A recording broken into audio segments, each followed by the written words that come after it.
Well, thank you all for coming to our first in-person circular showcase hosted by the City of Austin and the Austin Young Chamber. We're really excited to hear tonight from 8 wonderful businesses that are specializing in circular economy practices. And a little bit of background about how those businesses made it into this showcase competition. So 4 of the businesses were participants in our reverse pitch competition earlier this year, which is a social entrepreneurship competition where businesses can pitch byproduct materials, and entrepreneurs have about 6 weeks to come up with a business concept. They have mentorship and support through that process, and then they submit a final concept that's reviewed by a panel of judges. The top 4 teams are deemed Reverse Pitch Innovation Fellows, and they have the opportunity to participate in a mini accelerator program during the summer and receive a stipend for completing that program for each kind of step of the accelerator. And so this is kind of the culmination of their new business ventures, and they receive automatic entry into tonight's competition.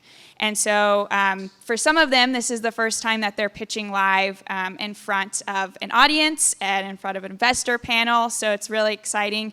The other 4 businesses got here through a competitive application process, and those business concepts range from services as products as a service, and helping encourage sustainable consumption and reducing the need to purchase excess, and also sustainable material innovation, and rethinking how we design things. So you'll see a gamut of different types of circular businesses here tonight, and we hope that this maybe for some of you is your first entrance into circular economy, and we hope it captivates you and you want to dive deeper into this sector, and we're here for you along the way.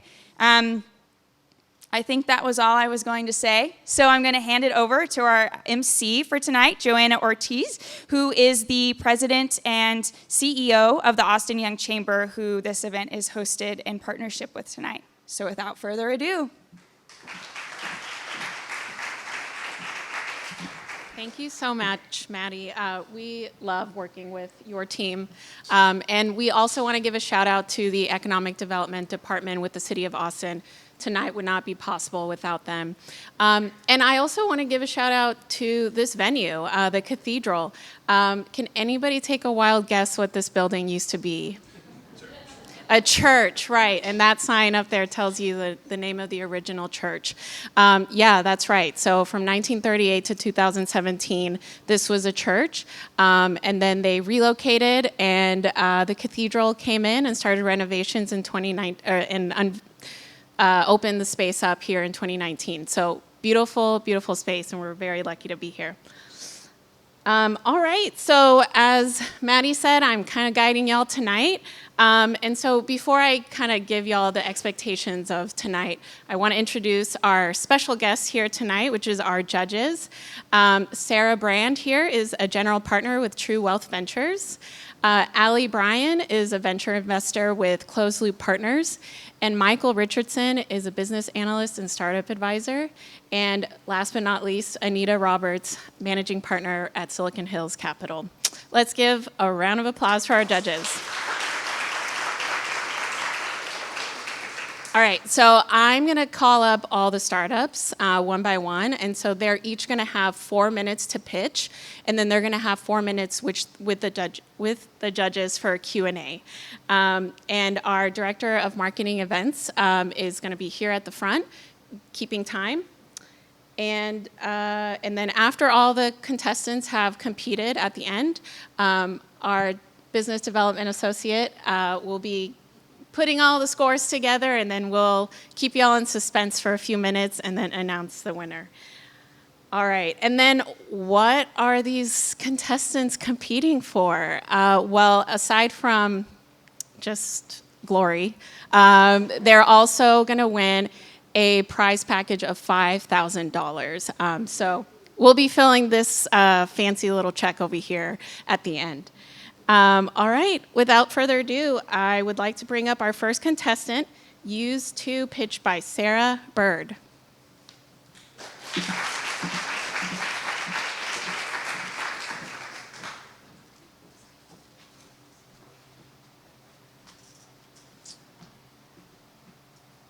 right. All right. So I haven't practiced with a mic. Can you all hear me okay?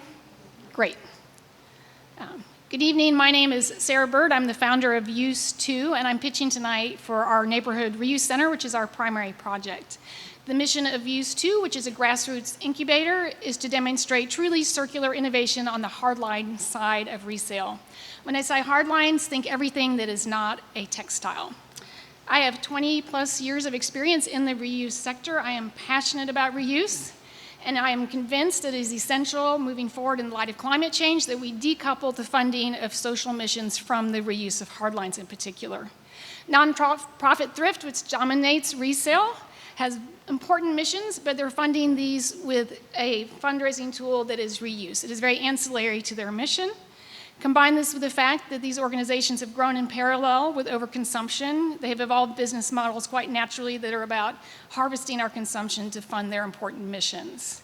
A great example is the biggest player in the industry is steadily increasing the percentage small packaged, cheap, short lifespan goods that they sell in their storefronts.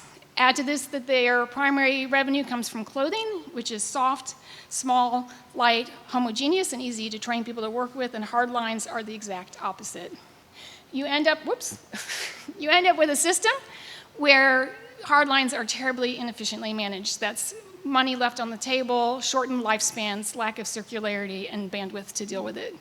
Enter the Neighborhood Reuse Center. This is a project of Use 2 demonstrating the power of putting circularity at the heart of your mission.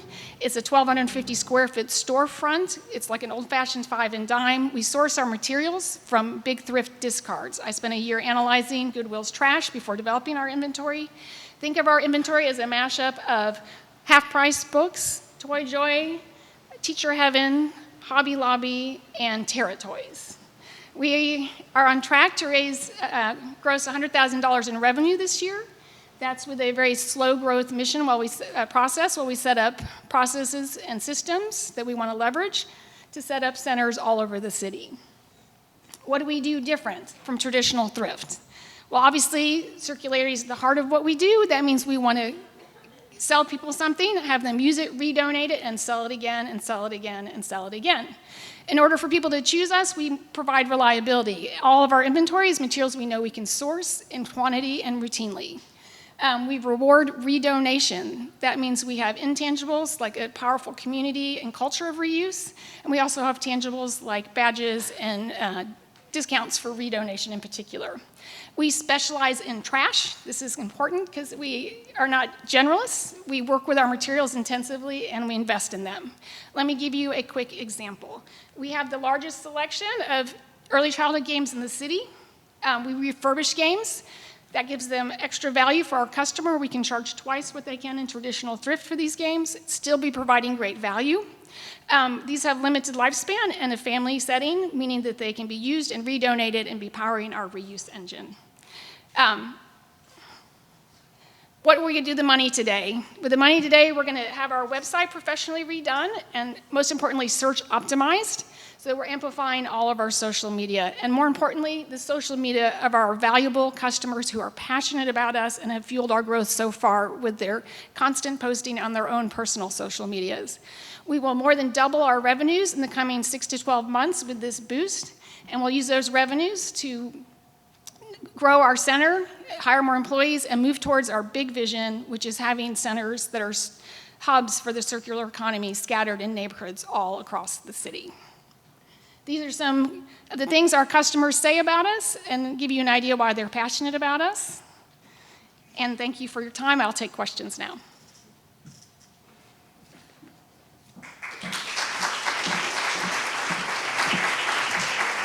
Thank you, Sarah. Okay, I'll turn it over to the judges now.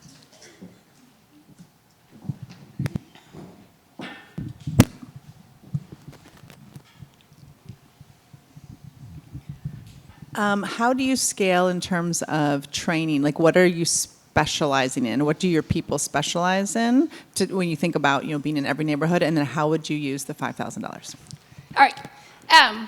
We have a big vision. So training and specializing materials, there's a lot of processes there. We're working on the physical processes.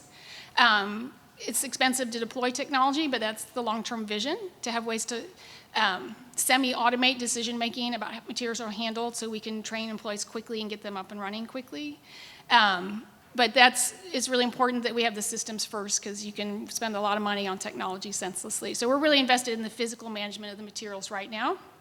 Having more employees will really allow us to get those systems set up and strong and rigorous, where we can bring the technology on top of it. Oh, search optimize our website, get it professionally redone, and make sure that all our social media is synced and amplifying. We're kind of purposely under the radar. Based from what we hear in our customers, if a lot of people knew about us, we would be drowning. Is this a nonprofit or? Excellent question. We are incorporated as an LLC. It's easier to go from for-profit to nonprofit than do that in reverse. So we will hold in that status till we're clear what the economics dictate. And how many employees do you have, and what do you foresee? I have one full-time shop manager and a handful of volunteers at the moment. I'm the backbone of the operation. So I foresee hiring hopefully at least 2 employees in the coming year. And what's your big vision for the? What's the big vision? Thank you. Oh, I'm sorry. What's your big vision? So the big vision is pretty big. The real problem that I see out there with the materials that are getting trapped in traditional thrift organizations, the hard lines in particular, is that these materials could be funding amazing social entrepreneurship, circular entrepreneurship, but there's not access to them. And I would love to be moving towards possibly even the centers. There's a lot of fluidity in where they go, but they could be donations, places for picking up donations. They could be hubs for not only dispersing the products that circular entrepreneurs are creating out into the community, so they could become more of a traditional storefront in that sense, a reuse product storefront, and then also receiving materials that could go into systems that sort, aggregate, process them, and send out specialized streams to entrepreneurs. So in the store, since we specialize in trash, we're trying to show, if you specialize, the economic power that comes out of that, and how important it is to specialize in hard lines and not treat them like a general lump of stuff like happens in thrift. So how much of your products do you actually trash? Oh, how much of what we take? We don't track that, but I'll be honest that I want a data-driven process. There's a lot of dysfunction in the world because people are so passionate about not throwing things away, and it can make it very hard to be rational about what you're doing. So I think collecting data, we are really granular on what people buy, so we know what can be reused. So we keep really rigorous track of what we sell, because we want to have information of what people are motivated to buy, and we try new things all the time. How have you thought historically about bringing in other community organizations, possibly who have waste streams that you could source into your organization? Shoot, can you give me an example? So for example, existing bookstores that maybe are actively thinking through, getting through a portion of their stock every year, going to them versus, sourcing trash another channel. Oh, okay. So absolutely, I think there's a lot of room there, definitely. And as a matter of fact, I've started a conversation with Ridwell. Do you know them? They're a new. Can I finish? Okay. They're based out of Portland. They're new to Austin, but they're taking on this problem from a completely different, very interesting perspective. So people subscribe with them to come pick up their materials, and they started with recyclables that are that the city doesn't take, but they also do a shout out for different nonprofits or organizations. So they'll collect diapers for the diaper bank from their customers, so they are doing a great job of broadcasting to that, setting up calendars. So they're looking at this same problem from a different perspective.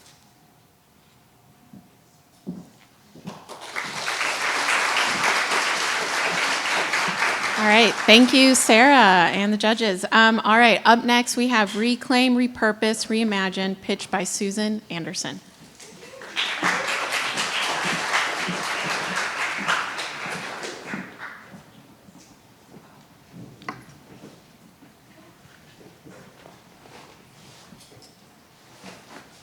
to diminish what I'm about to talk out, but I do want to give a shout out to Sarah and these two. I'm there like every weekend, so it is a great store.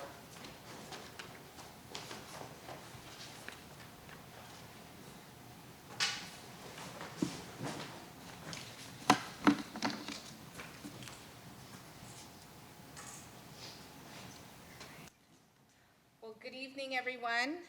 Thank you for coming and for your time tonight. I'm Susan Anderson with Reclaim, Repurpose, Reimagine, and I'd like to tell you about our business model that not only is going to participate in and build Austin's circular economy, but also have some great social impact. I realize this is a very data-heavy slide, but 4 minutes is so tiny, so I'm going to hit the high notes, and the data will be in the slides. So first, want to talk about some of the social impact that Reclaim, Reuse, Reimagine is looking to have. We know that manufacturing and disposal of textiles is really bad for the environment. It's bad for groundwater, for drinking water. It's also detrimental for increasing climate change. And thousands of tons of textiles are sent to the landfill every year. But also, we know that there's a growing problem with income inequality, and that's also seen here in Austin. And we also know that those with the least amount of assets and resources are those that will have the biggest challenging being resilient or adapting to climate change due to ability to purchase adaptability and resources or access those things. So where does this business model come in to address all of these things? Reclaim, Repurpose, Rebuild will participate in the circular economy by utilizing discarded fabric samples from Austin Creative Reuse, interior designers, design studios, furniture sellers here in Austin to create luxury packaging. So packaging for jewelry, for sunglass cases, even for spirits. Crown Royal, anyone? So what does that actually look like? Yes, we're taking these fabric samples and turning them into sunglass cases, makeup bags, and engaging local luxury businesses that, in creating the product, the manufacturing, sorry, let me take a breath, in creating that luxury packaging for their product while creating high quality jobs. So why luxury packaging? Because it's big business and it's growing. Also, corporations and consumers are looking for more sustainable business partners and products. And in my initial research, working with,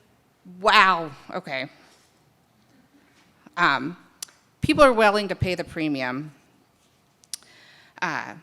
So for high quality jobs, we're going to use a co-op model where employees own the company, they have higher wages, higher benefits. This team has the skills and the experience to bring it together, to make it happen with support and interest from the City of Austin, as well as the local co-op scene. And what would $5,000 do? It would help this business get the ball rolling. It would help buy manufacturing equipment to solidify founding members and our guiding principles, decision-making process, as well as really build those relationships with organizations that work with individuals that may have a hard time finding employment, such as formerly incarcerated or refugees. So thank you for your time tonight, and I'm looking forward to entertaining any questions, as well as if anyone's intrigued, I can talk your ear off about this all night, so please find me after. Thank you. All right. Thank you so much, Susan. All right, 4 minutes of questions with the judges, and just a friendly reminder to remember to use the mic.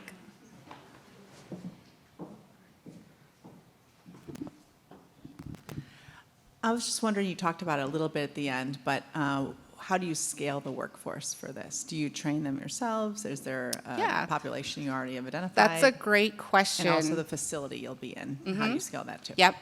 So first off, it can come from two things: either training individuals as a sewing machine operator, or individuals that may already have those skills and employing them.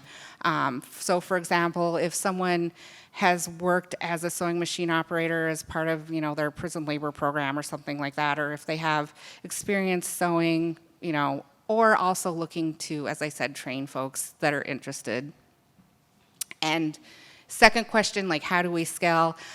That's the great thing about this model, is that it can scale slowly with people being able to take and sew materials in home and then coming together to exchange baskets of sewing materials and things like that. So we wouldn't initially need like a manufacturing space, just machines for people to operate in their own homes. How are you thinking about the cost base associated with like procuring the fabric samples? Yeah. Yes. So the fabric samples we can get for 50 cents a piece from Austin Creative Reuse. A book like that will probably make about 20 to 30 pieces, depending on what we're manufacturing. And they're also pretty readily available for free, like I said, from interior designers, design studios, or architecture firms, furniture stores that do custom upholstery, that type of thing. As you've been having conversations with potential customers, so the luxury brands that would be using this for their sunglasses, are they excited about? I'm trying to figure out where to hold this. The diversity of patterns that you get, or is there a, hey, can we get a fabric sample that it is always going to be the same thing for us? Yeah, I think they understand from the onset that every bag is going to be completely unique. There's just no way to replicate and have the same design because of the limited fabric swatches that we have to work with. But I also think that's a selling point in that every bag is unique. No two are going to be alike. So, yeah, thanks.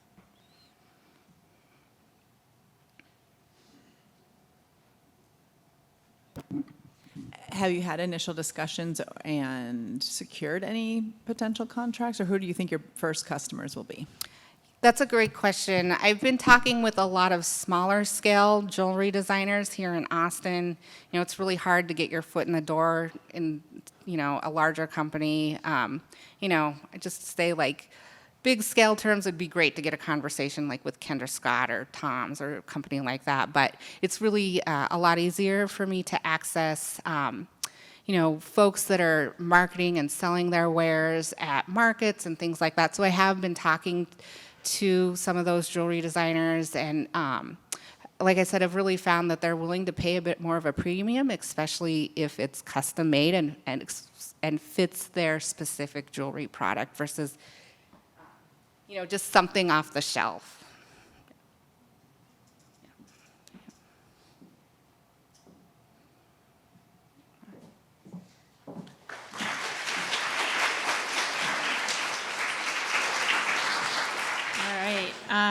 Thank you so much, Susan. All right, up next we have Revision Goods, pitched by Eileen Chen, founder and designer.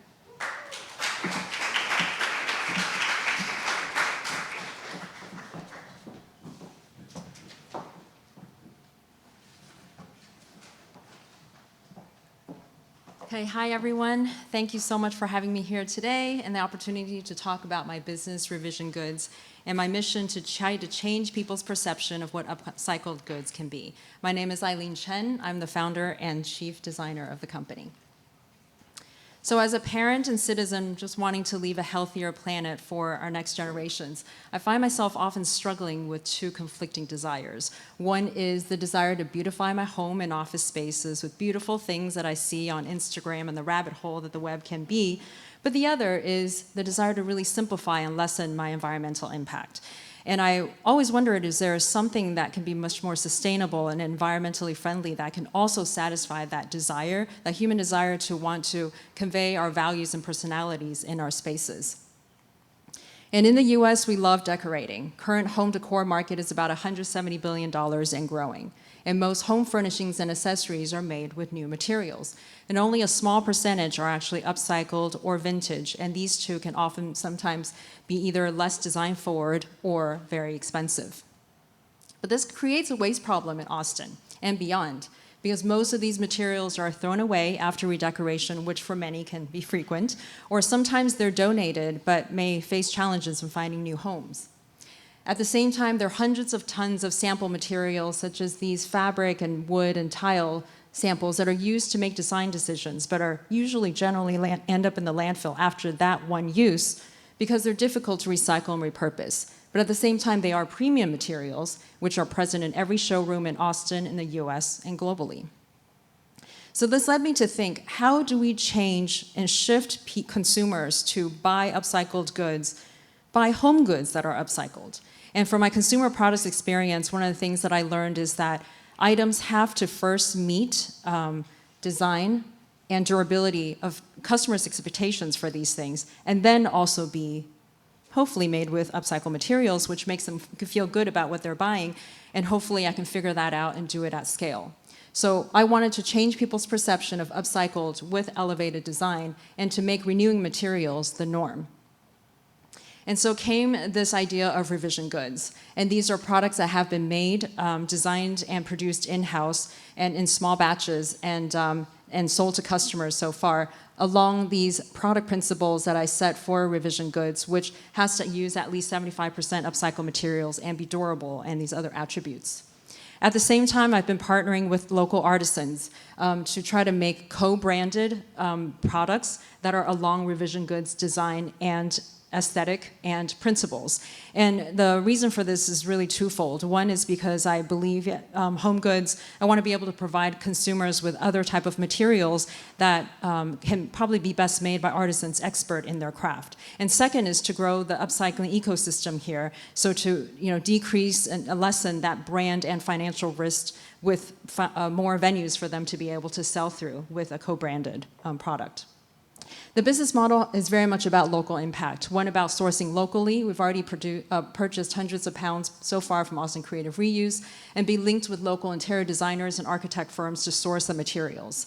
Also, manufacturing locally. We've already made one batch with Open Arms Studio, which is a local studio here that hires Central Texas refugees and pay fair wages to produce. And we're doing a second batch starting in September. We're also rethinking shipping, talking with Lime Loop to use reusable shipping pouches, which can be used 200 times, up to 200 times, and make that the default when people buy it on our website.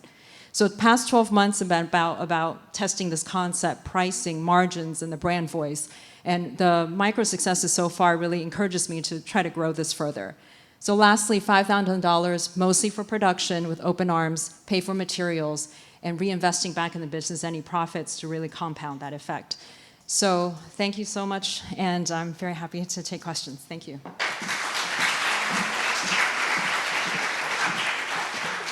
Thank you so much, judges. So as you look to scale to new markets, would you take this same approach of sourcing and manufacturing local, or would you just scale the operation in Austin to be able to support that growth? Yeah, that's a great question. I think I want to really test this at a more micro level here in Austin first and see how to replicate it in a scalable way. Because a lot of it, I think the challenge with upcycling is really how to use a lot of these disparate materials of different designs and all that, right, and how to do it at scale. And what I'm trying to do here is figure out one very important part from the sourcing is to first source the things that I know I can create with, and with materials from certain vendors that I know is easy to take apart and put together and design into a certain aesthetic. And then also manufacturing is also critical. I think instead of doing it in-house, having a cut and sew studio that can do it because they can manage the whole process much more efficiently. If I can do that at another city, that would be fantastic. But I think I want to test this out first, maybe draw materials from various places to take care of Central Texas, landfill items first, and then see if I can replicate that elsewhere.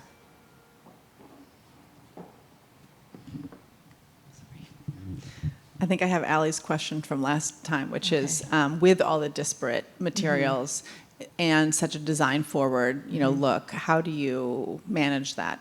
Right. with all the different. Yeah, and that's really one of the biggest challenges in the beginning that I wanted to solve is this replicable? And what I found in the process, and I've taken so many samples and just taken them apart, and I find that actually there are different types of samples. Some come in rolls, some companies actually make them very difficult to open, and this is an opportunity as well to go back to the sources of the textile makers to say, can you just make samples with a different type of glue? Or the ones that use the screws, and you can just screw them open. So there are opportunities there to also make that whole textile part and the sampling part much more streamlined to be able to use it downstream. So I think one is very important is the sourcing aspect. I've been trying to find the ones that are easier to take apart.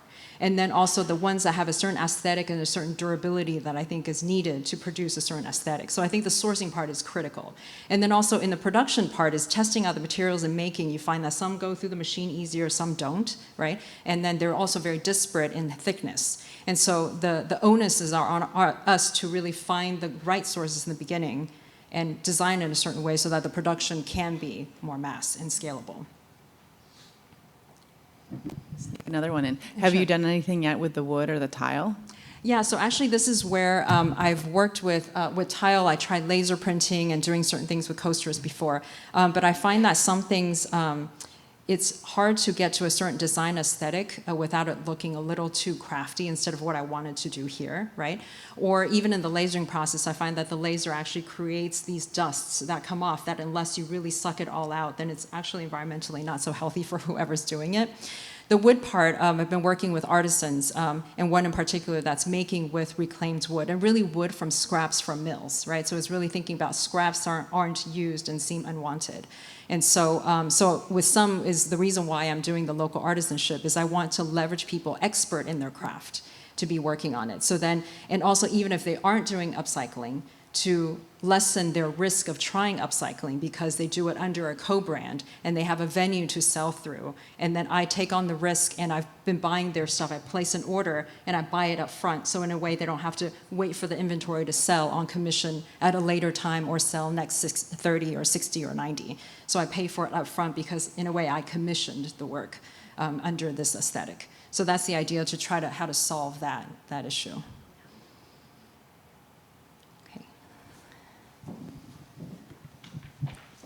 Maybe one last quick one. How do you think about your responsibility around workforce development as it transcends the direct operations of Revision Goods and actually goes to your partnership model? Mm-hmm. Yeah, and that's a great question because, I'm in conversations with the artisans to try to think about, or with all the partners we work with, I feel like it's very much about collaboration and what works for them. So with the artisans, it's been a conversation about, what is it that you want to see, right? Because we're trying to grow this ecosystem together. And I'm trying to also create a more diverse group of people to be able to do all this together because I think that's how we build that, right? And so I think these are all the things in progress that I'm be working on. I want to be able to hire more people to grow this, and I want to grow a diverse of people because that's how we can bring in more perspectives, right, into the company that I am probably not thinking enough about, right? So I think it's just needing to bring in more folks. Yeah. Okay. Thank you. To the next slide. Okay. Sorry. Thank you. All right, thank you so much, Eileen. Up next, we have Not Nice, pitched by Jennifer McNichols, Artistic Director, and Jeremiah McNichols, Director of New Business Development.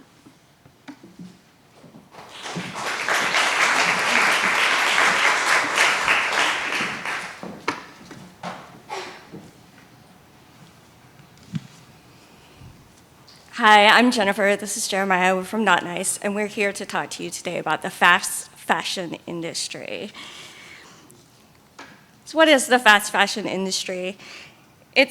First of all, it's terrible for the environment, and cheap accessories are a huge part of the problem. The toxins from the plastics and metals used in the materials leaches into our soils and waters. But what makes fast fashion so successful? It's affordable, dramatic, and responsive to current trends. What if we could have something that was all three of those, plus sustainable? There are over 9,000 craft breweries in the United States, and that number is growing each year. Their products fight for our attention and trendiness and cachet in our Instagram feeds and grocery store aisles each year. The quality of artwork and graphic design on the cans has skyrocketed in cities like Austin. Not Nice turns these craft beverage cans into affordable, eye-catching earrings that sell for $8 to $12 a pair. We've spent the past 2 years developing designs, creating efficient processes, experimenting with materials, and testing the market. Through hundreds of hours of hand selling at artisan markets, we've identified 4 major types of customers of our products. Allie rarely spends more than $15 on jewelry, but at that price point, she buys everything she loves. Jean believes that every accessory worth wearing should have a story and favors buying handmade. Samantha enjoys shopping, but is always conscious of the environmental impact of the pieces she buys. Alex identifies as non-binary and is always looking for gender-neutral pieces. We see huge potential among these groups in Austin and beyond. So we believe that Austin can lead the way in developing a more sustainable, less disposable fast fashion jewelry aisle. And that's through local sourcing of upcycled materials that we can use to create local jobs that will serve a national market for these types of goods and drive a conversation about sustainable mass market jewelry and fast fashion. But how big could the impact really be? So the earrings we produce use about 2% of the total volume of materials compared to other types of earrings on the market, polymer clay, beads, mixed metals. But they actually use about 1% of the new materials because about half of the material in all of the earrings that we make is upcycled. Hand selling at artisan markets in the Austin area, we project that we will bring in revenues this year of about $18,000, which to us is just a signal that we're onto something. We actually want to scale by approaching craft breweries and partnering with them to sell in countertop displays at their cash registers earrings that are made from cans that they produce. If we can get 100 breweries on board for this merchandising through a pilot program that this funding could enable us to undertake, then by 2024 we could be looking at more like $145,000 in revenues. So we see a lot of opportunity here. So why us?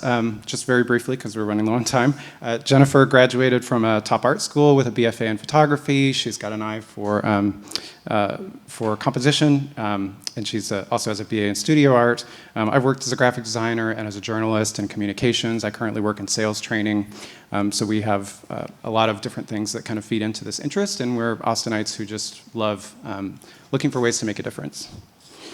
So we would use this funding to begin our next phase of our journey by launching a pilot program for selling in breweries. We'd recruit 25 breweries, use their cans, hire locally for increased production, gather their feedback, and build ongoing supplier relationships before moving into more traditional retail channels as we scale. So thank you, and we'd love to take your questions. And Jennifer has some samples to show you as well. Thank you so much. And ooh, they're getting fancy jewelry. All right, judges, you have 4 minutes. So I see there's a lot of different sizes, but on average, how many pairs can one 12-ounce can make? So it does depend on the size that we're using. The most earrings that we get out of our favorite cans, we get maybe 15 pairs of earrings out of a single can. There are other cans that we use that we only get 1 pair or even 1 earring. So we keep the rest of the can as intact as possible and move it on through the recycling chain. How did you discover that beer cans was the way to go? I saw people doing this with vintage tins online, and I also, as a craft beer enthusiast, was noticing all the great graphic designs on cans, and so I kind of combined those two desires to make the earrings. So is that the only product that you're going to use is beer cans? Is there? We use any kind of craft beverage can that comes in aluminum. Yeah, so we use wine cans, water cans, and we use a lot of local sourcing, and then we also, we also use cans that are distributed in Austin that are from other areas.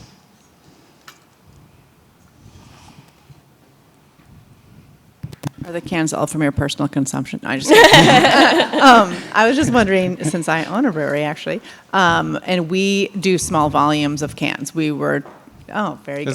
This is actually my current wallet. Yeah. How funny.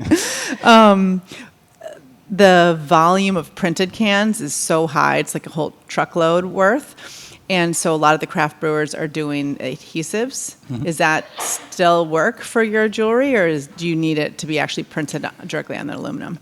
For the earrings, they need to be printed. We have done a lot of experimentation and some selling with making wallets, making pendant jewelry. This belt buckle is actually from a Pint House can. Bolo ties, we've actually sold a bunch of bolo ties to Pint House for their staff. One of the founders just bought some for a hops trip he's taking to show off.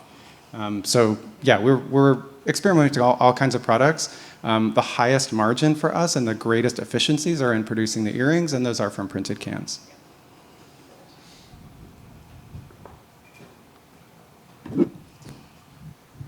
How do you think about durability of the product itself? Yeah, they are, as jewelry, when we sell them, we always put them in a bag. People know that they're delicate. They're not highly durable, but they're also, they're so much less wasteful than other types of accessories that people often buy that are also not very durable. So, they require some care, but at 2% of the volume of materials, you basically have to buy 50 pairs of these earrings. And our ultimate goal is to drive even more sustainability into our processes and into our materials so that we could ultimately have like fully recyclable earrings. Any other questions?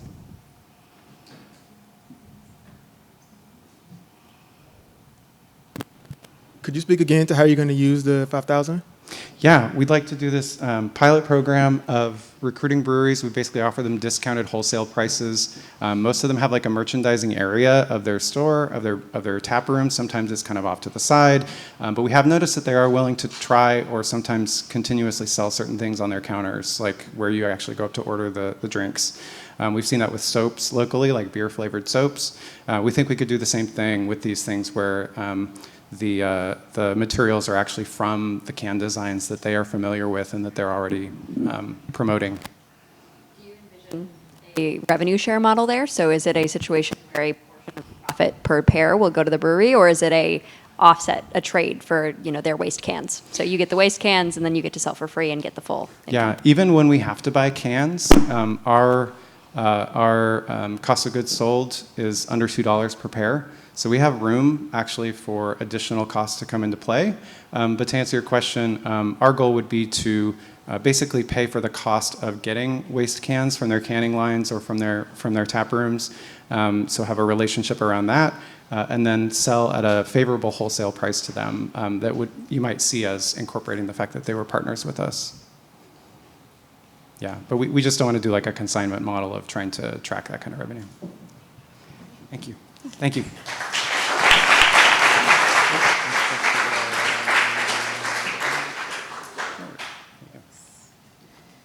All right. Thank y'all. I want to try that bolo tie on myself. All right. So up next we have Heron, pitched by Autumn Moore and Anne-Marie Wakely.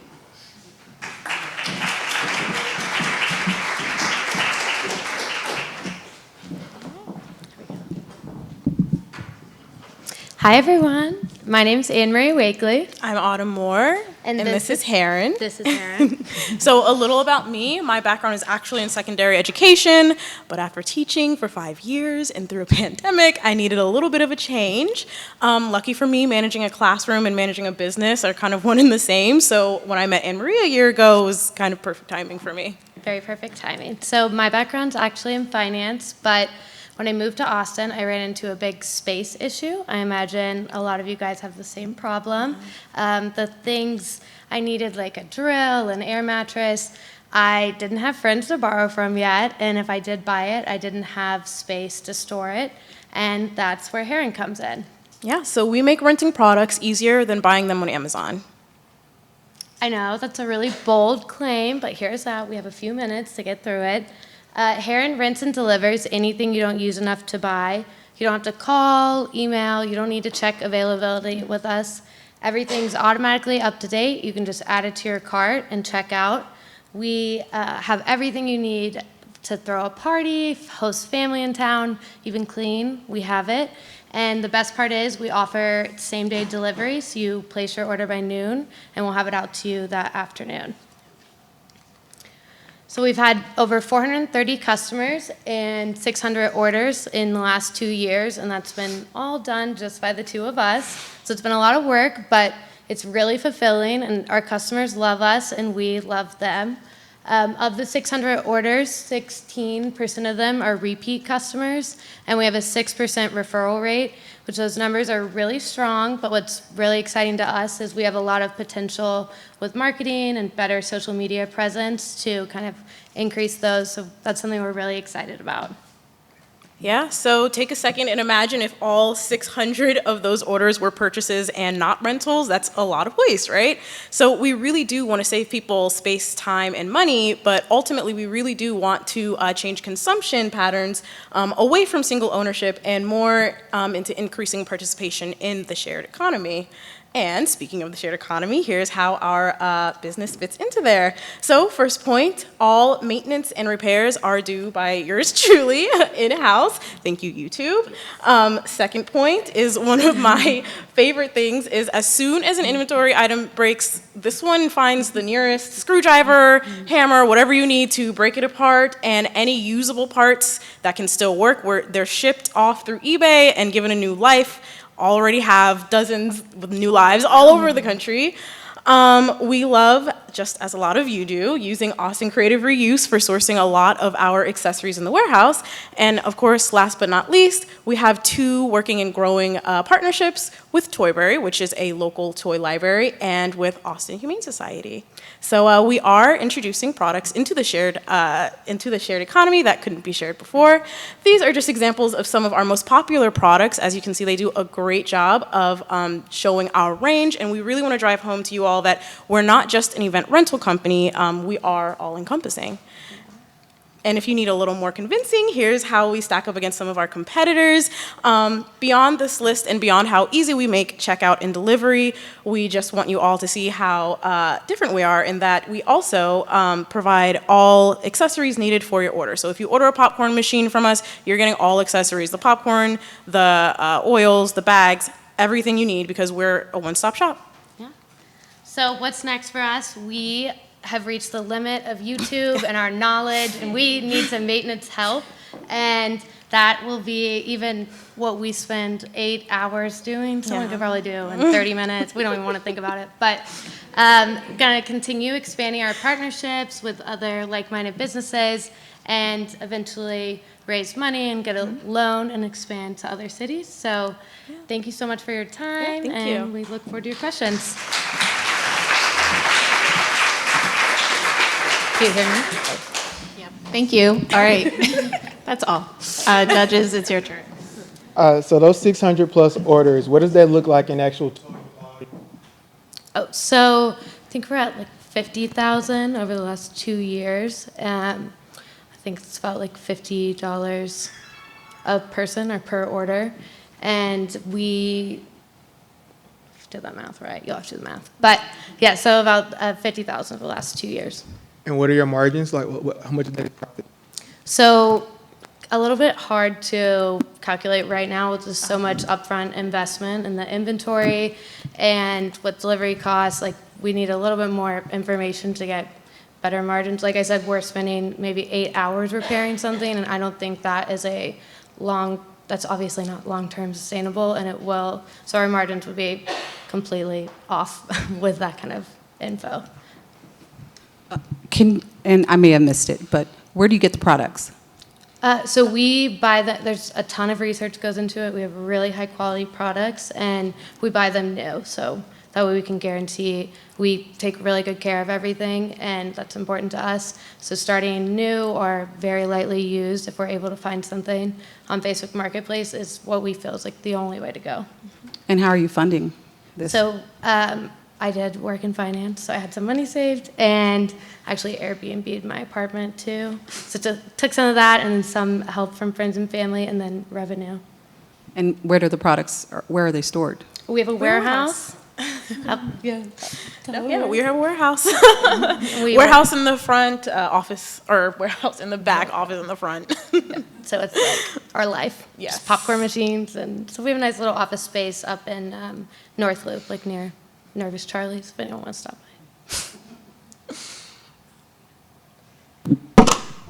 by. Sorry. Do you charge different amounts for delivery on where the or how do you scale that, I guess? And also, what's the liability, or what kind of insurance do you have? So if somebody goes crazy with your vacuum cleaner or whatever. Yeah. So we have general liability insurance, and actually a lot of the onus is on us to deliver you a safe, well-maintained product. But if you want to stick your hand in the popcorn machine oil, that is not my problem, nor my insurance company's. That is your problem. And so we carry the liability to deliver you a safe product, and beyond that, if you use it outside of how it's supposed to be used, then that is on you and your insurance. But the delivery is, we deliver all around Austin, and it's actually a lot cheaper than you would think. Our whole route might be 30 miles and just an hour and a half or so. So we deliver in the Austin area and then up to Round Rock for bigger orders, over 50. And what if somebody breaks the popcorn machine? Actually, we haven't had that happen. No. We have like a rule that we don't tackle problems before they. Yeah, I think there was one broken hose on our spot clean or something. And they bought it. Bought it from us. They were like, "Oh, well, if you can't fix it, I'll figure it out and I'll take it." So we try and treat people really well, and we've seen that come back to us, and it's really, really important to us to treat people fairly. And that was how I forgot about that. Yeah. That was how the broken spot cleaner. I was like, "Oh, you broke our spot cleaner. What do you want to do?" And so we came up with an agreement, and it was suitable for both of us. So, but there's not a lot of problems actually. It's people respect our stuff. A lot, yeah. It sounds like you've been pretty much direct to consumer so far. Have you thought at all about direct, business applications? So, renting out to the local school because they're having a movie night or something like that as well? So we've actually had a lot of school employees rent from us without us having to go to them. They go for all the time. But businesses do use us, but for a lot of times we would send them to a bigger event rental company. We are not competing with that. We are filling a different gap that's left open. If you want to do all the setup and you want to do all this work, that's great. We're happy to rent to you, but a lot of times those people settle with more full service. All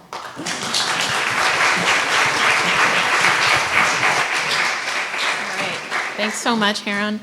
All right. Up next, we have Grow Arts, pitched by Jacqueline Heiser, Operations and Production Manager, and Declan O'Reilly.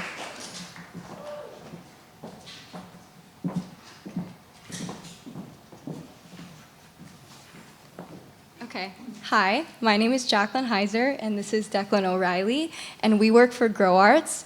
We are a vertical farming and hydroponics startup, and we are focused on empowering individuals to grow their own food sustainably. In Travis County, less than 1% of the food we consume is actually produced locally. 15.2% of our residents are food insecure, and 94.5% of residents live in urban areas. Additionally, 450 million pounds of food is wasted each year, and a lot of this food waste is due to the fact that the food has a shorter shelf life when it is transported from outside the county. To combat these issues, we believe that there's a need for more sustainable methods of food production, such as hydroponics and vertical farming. In these systems, plants are grown indoors, directly in nutrient solutions and without soil. These technologies allow us to produce 240 times more crops using 95% less water, 99% less land, and 0 pesticides compared to traditional agriculture. What this means for Austin is the possibility of year-round localized food production within existing city infrastructure, which can increase food security and decrease food waste. So Grow Arts is proud to offer the first hydroponic nutrient line based out of Austin. We also offer other products for both indoor and outdoor growing. To date, we are available in over 20 local Austin retailers as well as online direct-to-consumer. We interviewed a lot of individuals in the community, and what we learned is people are really interested in growing their own food, but a lot of people don't have gardens or outdoor space, and there is a learning curve with hydroponics. And so we decided we wanted to design a beginner-friendly system for hydroponic growing, and that's when we joined the reverse pitch competition. So we sourced pipette tip boxes from the ACC Bioscience Incubator and EQO Laboratory Waste Stream. Pipette tip boxes account for about 75% of all plastic waste from laboratories. They are made of PP5 plastic, which is recyclable, but unfortunately this material is rarely properly recycled. A lot of times it's misidentified as medical waste and just diverted directly to the landfill. There's also no shortage of this material. Plenty of labs around Austin. We were connected with a local biotech lab called Assuragen to source more of it. We upcycled these pipette tip boxes into a microgreen growing system called the Grow Box, which is supplemented with biodegradable hemp fiber mats and organic seeds. Microgreens are by far the easiest crop to grow using hydroponics, and it's designed to fit in a windowsill. We believe it is a really great introduction to hydroponics and growing your own food. All right, so the horticulture industry in Austin has an economic impact of almost $2.3 billion a year. This includes fertilizer products and growing systems like what we have on offer. This figure is only set to increase as the city grows. And if we were awarded the prize money tonight, we would use that money to bring the Grow Box to market and drive sales for that product, with any leftover money being used to build out our shipping container micro farm. This micro farm will create multiple jobs while providing local restaurants with a reliable supply of fresh Austin produce. We plan to host classes here, educating people on hydroponics and creating some community engagement. We have some Texas-owned competitors, but what sets us apart from all these farms is we actually want to teach people how to grow food themselves. We want to empower them with the tools to grow food sustainably at home, rather than just selling our produce to them. And with that, I'll conclude our presentation for this evening. Thank you all for your attention. Please check out our website. There's tons of information on hydroponics, vertical farming, and how you can start growing at home. And follow us on all our social medias as well. Stay up to date with everything we're doing. Thank you.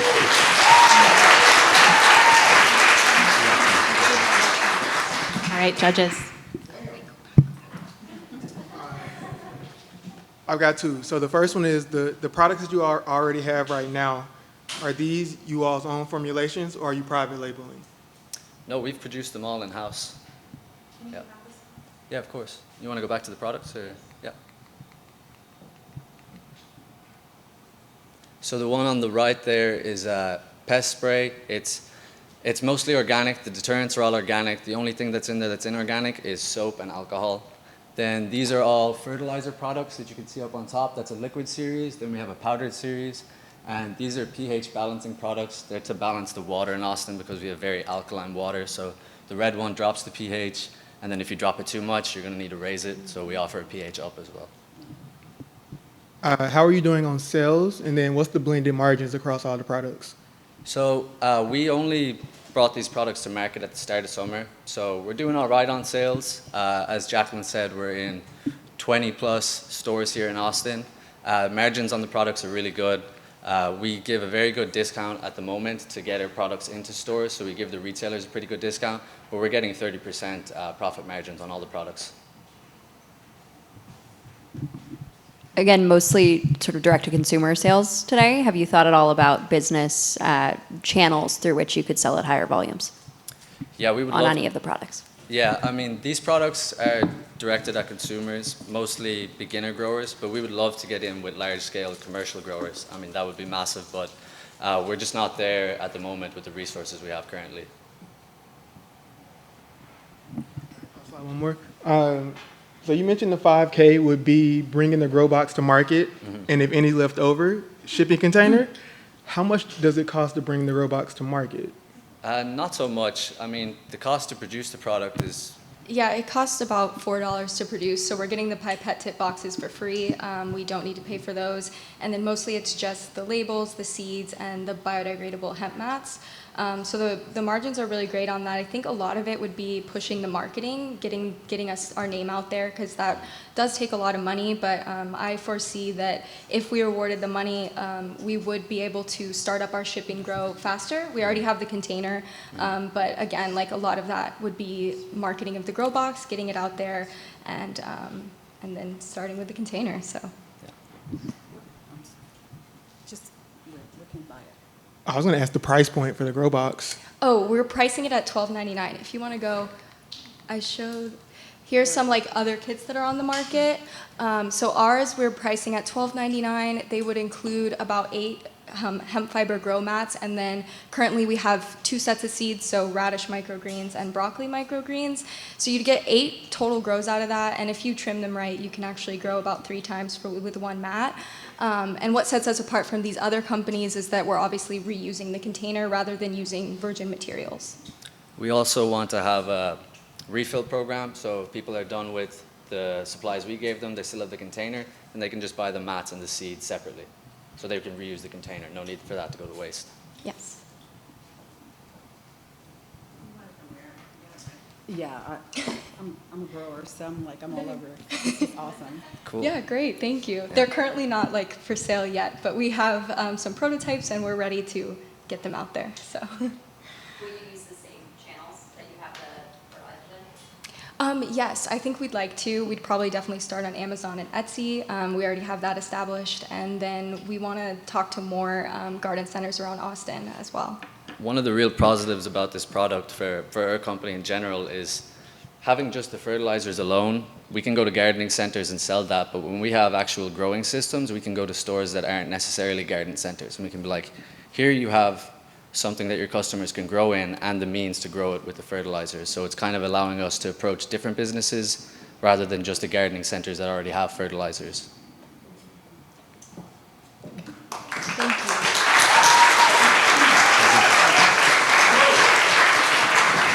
All right. Thank y'all so much. Okay, we are down to the last 2. I've been having fun. Have y'all been having fun? Yeah. All right, so up next we have Floral C, pitched by Flora Tennille West, CEO and founder.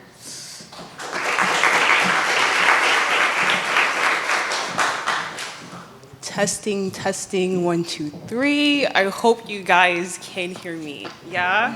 We're good? Okay.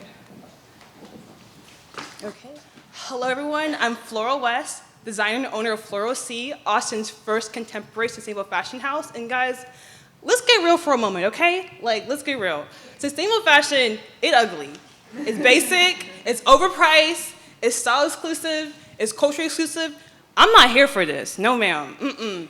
These are not just accusations. These are facts that are continually proven through major fashion retailers such as H&M that employ sustainability as a cheap gimmick rather than a pathway to make better products.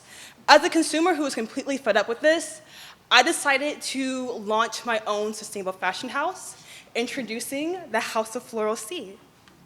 As you can see, Floral C is setting a whole new point of view that showcases fashion-forward aesthetics, cultural representation, and personal style at the forefront of design and brand experience. The Floral C collection is divided into 8 style categories that include women's, men's, kids, handbags, jewelry, shoes, and of course, zero waste. This is an overview of our product selection. We sell a full range of entry luxury styles that are all handmade to order in Austin, Texas. Through our sustainability initiative, we utilize a product demand business model while employing the following circular frameworks, which include waste as a resource, product life extension, sustainable material innovation, circular design, and of course, social impact. And this is how we repurpose our excess materials. We make better products. Exhibit A. 100% of our collection are made with sustainable materials that are sourced locally and also from our partners based in London, England. 100% of our collection is designed in-house, while 80% are made in our home studio in Austin. And so our team, Floral C is currently a one-woman operated enterprise. However, I'm not doing this all alone. I have curated a team of international, local, and social impact retail partners that are actively promoting Floral C. And so here's our business plan. And so Floral C's target market is primarily men, women, and non-binaries, aged 18 to 44, based in the US, primarily in multicultural communities. As you can see from our collection breakdown, we are using market segmentation to access a broader market. Our price range is between $30 and $500, so mid to high range for a luxury fashion brand. And then how we sell our products is direct to consumer through e-commerce and of course POS. We're accessing our markets through online fashion retail stores, fashion pop events such as Fashion Week, and of course social media shops. This is an analysis of our direct competition. This is mostly focused on how Floral C compares to other sustainable fashion houses based in Austin. We surpass our competition by having a unique brand identity and also offering a personalized shopping services as well. And then for our funding, as of last week, I secured a retail partnership with one of the biggest fashion houses in London, England. And so our funding is going towards that partnership, in addition to general operation expenses and also trademark registration to protect my brand. And of course, with Floral C, the future of sustainable fashion is Black, it's multicultural, it's style inclusive, it's colorful, it's Floral C. Thank you.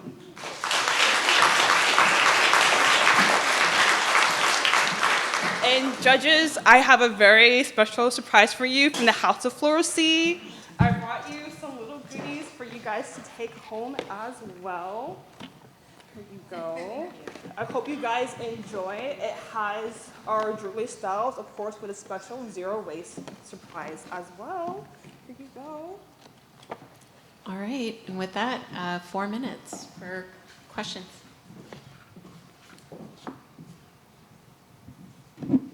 Can you talk about the sustainability of your materials, like what you're actually using and what you're making? Exactly, and we'll focus on the jewelry, and so I'm sourcing locally, and so I primarily look for materials that can sustain longer, and so I use products such as like glass and also gold-plated notions. And to also sustain the product life of my jewelry, I use a hypoallergenic jewelry sealer to protect the jewelry as well. And then for my fabric, I partner with a textile print manufacturer in London, England, and the fabrics are OKEO Tex 100 certified, which means that they've been continually tested to not contain chemicals or materials that are harmful to the human skin or the environment as well. And then also I partner with other stores that's for like my sewing notions such as thread and materials. I get them there just because, to be honest, London, England is more advanced in terms of not how they propose sustainability, but how they make their products and also the sustainable ethical practices that go into it, and also because they're a fashion hub as well. Really exciting about the London partnership. Congratulations. Thank you.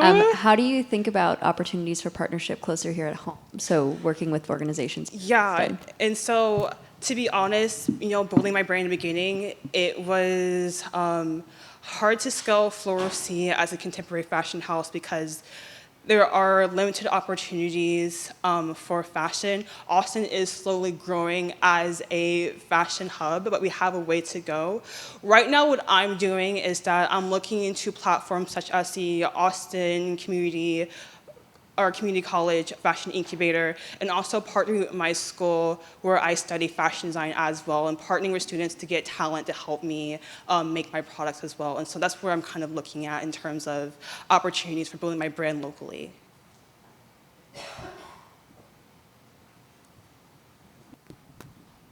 Are you looking deeper into some of the manufacturing practices for your London supplier beyond just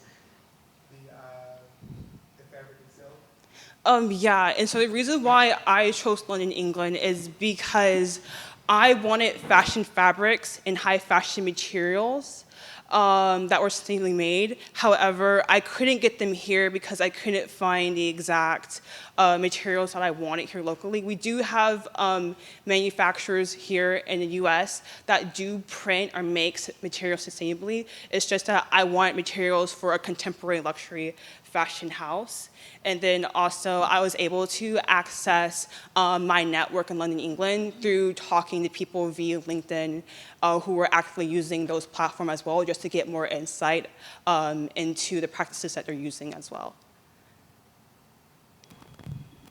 How are you seeing transit costs? So if you're shipping stuff back and forth from London right now. I think I'm the only one having this problem. How are you seeing transit costs change over time? Do you think that will continue to be a big portion of the cost base here? That's a good question, especially considering as of this month they increased shipping rates as well. My big vision goal is to do it here locally. However, for this, because I am a one-woman operated company, I can't do everything.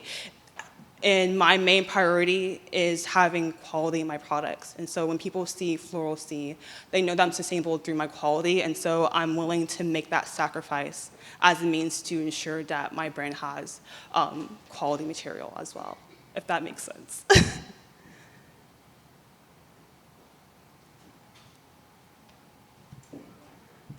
Yeah, are we good? Okay, thank you. All right.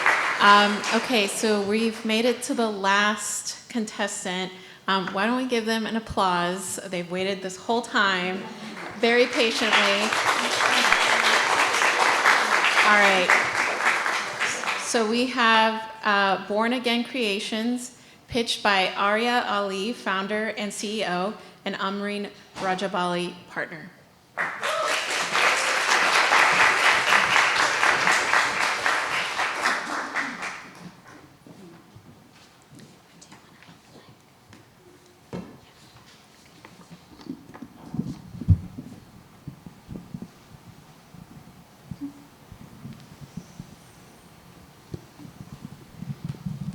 Hi, my name is Arielle and I'm a 5th grade student at Austin Montessori School. I'm also the founder and CEO of Born Again Creations. This is my mom and my partner, Amreen Rajabali. Our mission is to reduce waste from going to the landfills by bringing back high-quality materials for your insulation needs. I'm going to ask you a series of questions. Please respond by a show of hands. Raise your hand if you... Okay. Raise your hand if you love being outdoors. Raise your hand if you dislike carrying your water bottle. Raise your hand if you leave your valuables in the car. Raise your hand if you prefer zero waste products. So here's the problem. You love being outdoors, but you don't have a zero waste option for carrying your water bottle and your valuables, leaving you dehydrated and penniless when your car gets broken into. This happened to my mom recently. It really did. It was horrible. Introducing the solution to your hydration problems, the insulated crossbody water bottle holder. Insulated with Kevlar from Expired Bulletproof Vest from Travis County Sheriff's Department. Unique, high-quality fleece covers the product. Uniquely embellished with decorator fabric samples from Austin Creative Reuse. It has pockets for your valuables like your phone and your credit cards. And it has a hook for keys and added security to reduce bouncing when hiking. I just hit myself in the eye. Okay, go ahead. Our survey results show customers will buy it because 96% of interviews expressed that they had challenges staying hydrated outdoors because it's inconvenient to carry a water bottle and the water gets hot. 80% of survey respondents said they wanted to support sustainable products and companies, and 72% of survey respondents expressed concerns about leaving valuables in the car because of frequent car break-ins in hiking areas. So here is how our product is going to support Austin's circular economy. So first, we're going to be supporting local Austin businesses by repurposing 3 different types of waste from going to landfills. Not 1, not 2, but 3 different types of waste are prevented from going to landfills. The businesses we're supporting starting now are Austin Creative Reuse and the Travis County Sheriff's Department. Secondly, it's designed by an Austinite. Now, this is impactful, not just because it's a cute picture of my kid, but because it sets the tone that you're never too young to act. The time to act is now, so don't wait till you're older. Make the change, be the change. Moving on to how we're affecting Austinites, it's going to be handmade by Austinites. We're going to partner with, again, Open Arms Studio, a company here, manufacturing company here in Austin that collaborates with refugees, and they support jobs for refugees here in Austin. The product is specifically designed for Austinites with their needs in mind, and we'll be direct selling the product at local farmers markets and partnering with local businesses and through e-commerce platforms. Here's how your $5,000 investment is going to help our product roadmap. So by Q4 of this year, we want to secure a relationship with Open Arms Studio and begin manufacturing the product. By Q1 of next year, we want to start selling the product and validating our model through customer reviews. By Q2 of next year, we want to launch our website and begin selling online. And by Q3 of next year, we want to find more consistent sourcing channels, such as partnering with additional police departments to get their expired bulletproof vests for our materials. This is us. We're a family that is passionate about repurposing, reducing waste, and doing all that we can to help the planet. I want to say thank you to all of you for being here tonight, and also I want to say thank you to Austin Young Chamber, Mel Martin, to Joanna. You guys have been amazing, and our cohort. So our team members, we've been learning with you guys in the Texas I-Corp program. It's been an incredible learning experience. Thank you so much, and also to Jess Mullen. Thank you so much for your help, Jess.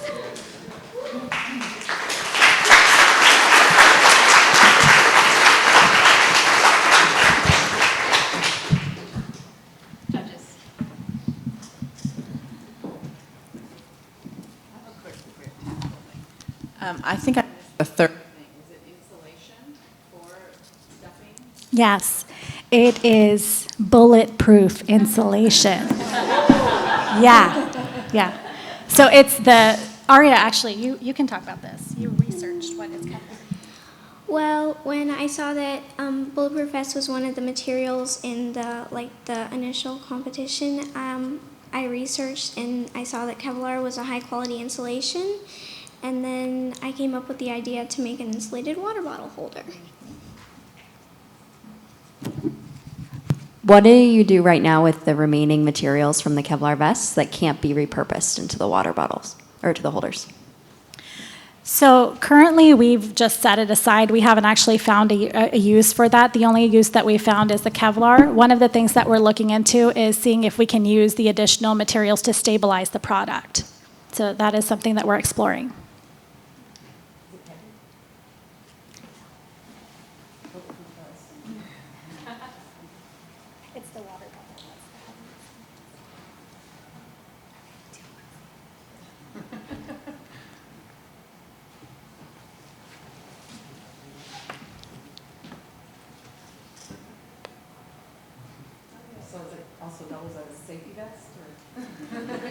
I don't want to say that out loud, but.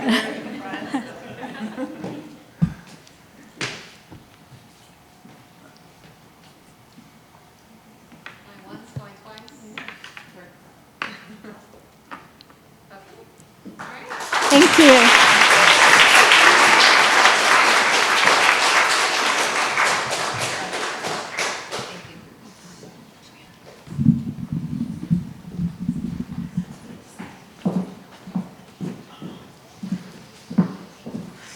All right, let's give a hand to all of our pitchers tonight. Okay, so we're going to give the judges a couple minutes to gather their thoughts, and once they're done, Aubrey here is going to collect these scores and put them together. And so while we wait for that very suspenseful event, I'm going to have Maddie from the City of Austin come back up and share some stuff. And I also forgot to mention, I forgot to talk about the Austin Young Chamber at the beginning. So just quickly, I mean, at the heart of what we do, we want to support young professionals. And young professionals can mean you work in construction, to you work at Oracle, to you run your own small business, you run your own startup. So We provide networking opportunities, professional development opportunities, and really a place to connect with all kinds of people. We are, not to toot our own horn, but compared to the other chambers, we are definitely very diverse, a lot more diverse. So we are so grateful for y'all to be here. If y'all have any questions about what it means to become a member, whether you are an individual or you are an organization and want to send your young professional employees to our organization, please let us know and we'll get you set up. All right, Maddie, I'll hand it over to you. Do you have a clicker? You got it. Oh. Okay. Another pitch. I'm just kidding. I'd also want to point out, if you need to use the restroom, they're in the back. There's one on each side, and feel free. I'll be quick so you guys can stretch. We think this will take about 10 minutes. So I don't think I ever introduced myself when I kicked this off, but my name is Maddie Morgan, and I'm the Circular Economy Program Manager for the City of Austin. And we have a circular economy program, and one of the missions of the city is to reach zero waste by 2040, and we can't just get there by keeping stuff out of the landfill. That's one aspect of it, but the other aspect is shifting our economy and how we design and how we take things apart and how we handle them at the end of life. And so a lot of our work focuses on supporting businesses that are doing this work, and we really strive to make sure that that it's being done. Lost my train of thought there. Our program has 3 different buckets. Like I said, business engagement, entrepreneur support, hosting programs like the Circular Showcase, like Reverse Pitch. We're a little short-staffed right now, but normally we offer one-on-one business consultations with entrepreneurs and businesses of all sizes, just to help them make sure that they're plugged into the right resources and that we understand what challenges and successes they're going through so that we can report those back and base our programming on it. We also have a set of programs that help encourage behavior change among residents to support activities like repair and reuse and buying things made with upcycled materials. And we do that through a number of different programming like Fix-It clinics, an off-campus move-out program, and much more. And then our newest bucket is looking internally. So how is the city purchasing? How is the city doing? What is the city doing with items once they're in our possession? Are we making sure that those items are being used to the fullest and best potential? And then what's happening with those items at their end of life? Is there something else we can do to help support keeping them in circulation or providing workforce development opportunities? And so we're really excited to be kicking that project off. I already talked about Reverse Pitch, so the big thing here is that we'll be looking to do our material byproduct recruitment from businesses later this year. So if you work for a business that maybe has a material that you see going in the trash, that you think maybe a business could come up with a solution, you've heard some of the examples of businesses or materials from last year. We had the bulletproof vests, fabric scraps, plastic boxes. Really anything entrepreneurs can try to figure out how to keep it out of the landfill. Oh. And then just our contact information, if you'd like to reach out, learn more, visit our website, see what all of our programming is about. We can't do this work together, and we need everyone on board. So, and one thing that I forgot to put in the slides is that our department is doing a campaign right now. So if you live in Austin and you have a blue recycling cart where you live, please do not bag your recyclables. They should go in there loose. And the reason is because if you put them in plastic bags, they're getting pulled off the line and they're going to the landfill. The way that the MRF works, it just cannot, it can't handle that. So keep your recycling loose and also keep plastic film out of your recycling cart as well. There are other, for plastic film, you can take it to local grocery stores to recycle. That's all.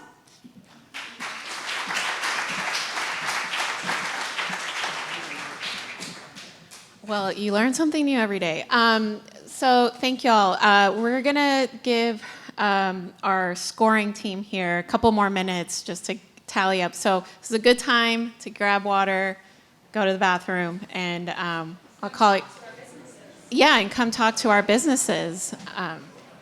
We'll be right back. Okay. So we have tallied the scores. Before we share that, can we just give the judges a round of applause again for their time?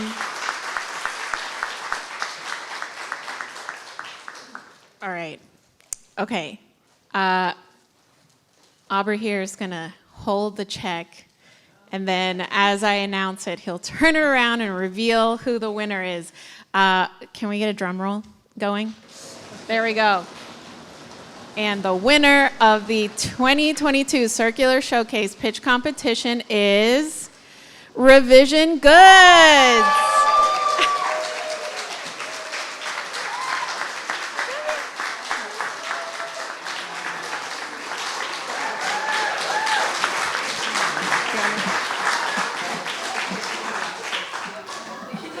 You should say something. Yeah. Oh my God. I clearly didn't expect this. Thank you so much. I get emotional because I think all of us really want to make impact in some way, and I think we all try, and we're all at different phases, right? It's like, for me, it's very much about how to do things imperfectly, right? And I think we're all just trying, and we're all in this space because we care about trying to do a good thing for our planet for the next generation. So kudos to everybody that worked on this, my cohort, all these amazing businesses that we listened to today. I'm so inspired by all of you, and I really appreciate the opportunity and the time that you take. And Austin Young Chamber for organizing this, Circular Economy, City of Austin. They put in so much effort into our cohort, into these opportunities. I've been following Reverse Pitch for a long time, so I appreciate so much the audience being here and being encouraging and supporting. So it really takes a village. Thank you so much for this opportunity. I'm going to put the funds to good use. So thank you so much. All right, we're going to get a quick group photo. And then Maddie, are you here? Okay, there we go.